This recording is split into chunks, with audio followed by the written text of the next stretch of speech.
மாங்காய் பச்சடி செய்யலாம் வாங்க.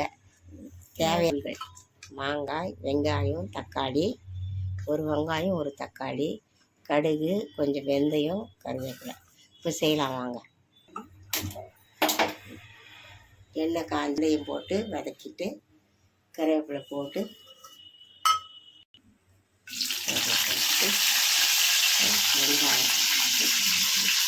வெங்காயம் தக்காளி வதக்கணும்.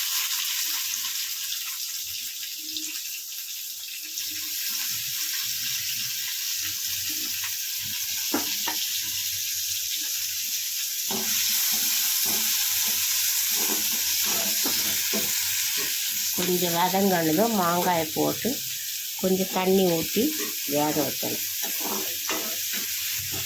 வெங்காயம் தக்காளி வதங்கியாச்சு. இப்போ மாங்காய் போடலாம்.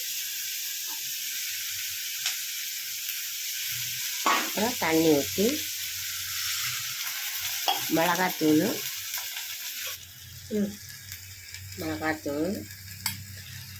மிளகாத்தூள் மஞ்சள் பொடி,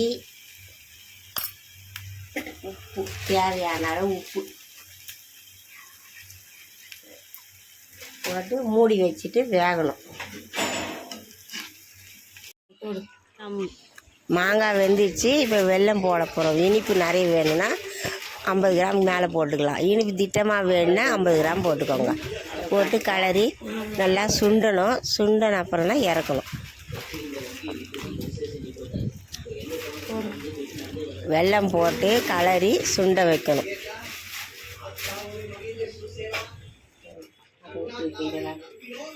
பூண்டு 2 பல் நசுக்கி போடணும். இப்போ பச்சடி ரெடி ஆயிடுச்சு.